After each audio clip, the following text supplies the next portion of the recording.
તો મહાયુદ્ધની સ્થિતિમાં કેનેડાનું દંપતી અમદાવાદમાં અટવાયું. પોતાના લગ્ન માટે કેનેડાથી આવેલા ધાત્રી ભટ્ટ અને વત્સલ મહેતા અટવાયા. 23 ફેબ્રુઆરીએ ધાત્રી અને વત્સલના લગ્ન હતા.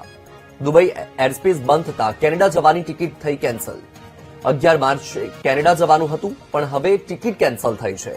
અમદાવાદથી દુબઈ અને દોહા થઈને કેનેડા જવું પડે છે. અન્ય રૂટથી કેનેડા જવાની ટિકિટના દર 2 થી 3 ગણા વધુ છે. અન્ય રૂટથી કેનેડા જવાની હાલ ટિકિટ છે 2 થી 2.5 લાખ રૂપિયા. 15 માર્ચ સુધીમાં બંને કેનેડામાં નોકરીના સ્થળે પહોંચવું જરૂરી છે.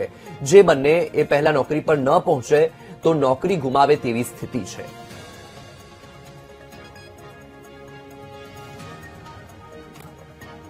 તો આ જે દંપતી છે કે જે કેનેડામાં વસવાટ કરે છે, કેનેડામાં રહીને નોકરી કરે છે, પરંતુ પરિસ્થિતિ એવી થઈ છે કે એક તરફ મહાયુદ્ધની સ્થિતિ અને આ યુગલ કે જે લગ્ન કરવા માટે અમદાવાદ આવ્યું હતું અને અમદાવાદ આવ્યું અને ઈરાન ઇઝરાયલ વચ્ચે યુદ્ધની પરિસ્થિતિ સર્જાઈ, એરસ્પેસ બંધ થઈ ગઈ, ફ્લાઇટો બંધ થઈ ગઈ અને તેના કારણે આ યુગલ અમદાવાદમાં જ અટવાઈ પડ્યું.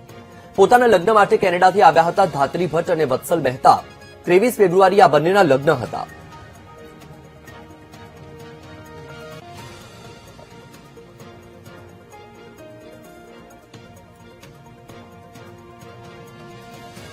ઈરાન, ઇઝરાયલ અને ખાડીના દેશોની વચ્ચે ચાલતા યુદ્ધને પગલે અનેક પરિવારો અને અનેક લોકો છે તે અનેક વિવિધ દેશોની અંદર ફસાયેલા છે. ત્યારે અમદાવાદનું એક કપલ છે કે જે અલગ જ ચિંતામાં છે તે જોવા મળી રહ્યું છે, કારણ કે આ કપલ જે છે તે લગ્ન કરવા માટે છે તે અમદાવાદ આવ્યું હતું. લગ્ન કરીને હવે જ્યારે 11 તારીખે તેમની રિટર્ન ફ્લાઇટ હતી, પરંતુ તેમને રિટર્ન ફ્લાઇટ છે તે હાલ કેન્સલ થઈ છે અને તેને કારણે છે ત્યાં પરિવારને પરત જે છે તે પોતાના કામે જવું છે, પરંતુ જઈ નથી શકતા, કારણ કે 11 તારીખની જે ફ્લાઇટ હતી તેમની તે કેન્સલ થઈ છે. આપણી સાથે એક કપલ છે, તેમની સાથે વાત કરશું.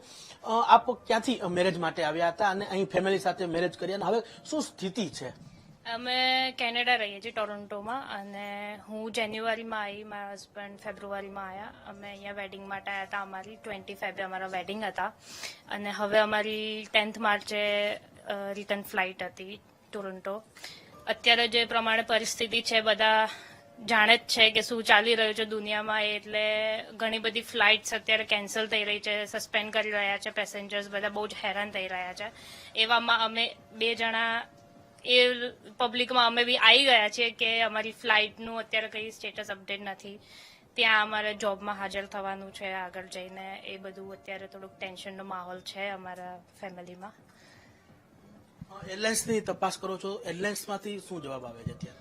અમે અત્યારે તો એરલાઇન્સને કોઈ ડાયરેક્ટ કોન્ટેક્ટ નથી કર્યો, પણ અમારી એપ્લિકેશન જેમાં અમારી ટિકિટ્સ ને બધું બોર્ડિંગ પાસ ને બધું આવે છે એ એરલાઇન્સમાં અમે જોઈ રહ્યા છીએ કે શું સ્ટેટસ અપડેટ છે. તો એમાં અત્યારે બતાવે છે કે આજની તારીખ સુધીની તો ટેમ્પરરી સસ્પેન્ડ જ છે ફ્લાઇટ્સ, પણ આગળ હવે શું સ્ટેટસ છે કે થશે, કઈ સોલ્યુશન આવશે આનું, એનું કોઈ જ અમને અપડેટ નથી આપી રહી.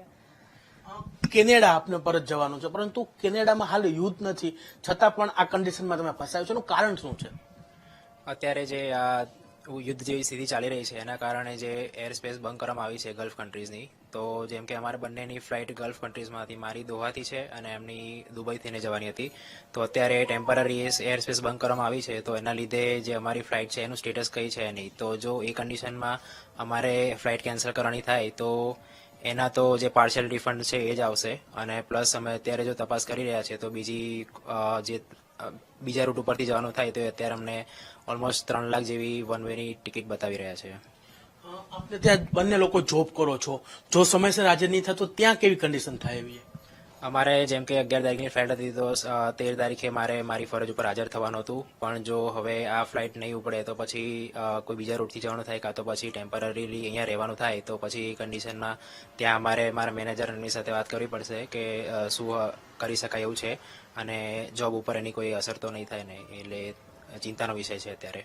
ચોક્કસ જે લોકો ફસાયા છે તે તો ચિંતિત છે, પરંતુ આ કપલ છે તે કેનેડાથી અમદાવાદ લગ્ન માટે આવ્યું હતું, પરંતુ હવે જે કેનેડા તેમને પરત જવું છે, પરંતુ કેનેડાની મોટાભાગની ફ્લાઇટો છે તે દુબઈ અને યુએઈના દેશોની વચ્ચે થઈ અને ત્યાંથી પસાર થતી હોય છે, એટલે કે ત્યાંની એર સ્પેસ બંધ થતા આ પરિવાર કે આ કપલ છે તે પરત કેનેડા નથી જઈ રહ્યો અને અત્યારે જે ફ્લાઇટો કે અન્ય રૂટ ઉપરથી જાય છે તેમની કિંમતો છે તે 1.5 થી 2 ગણી જેટલી વધી ગઈ છે. તેને કારણે આ લોકો પોતાની નોકરી ઉપર પણ પરત ફરવું પણ તેમના માટે હાલ મુશ્કેલ બન્યું છે.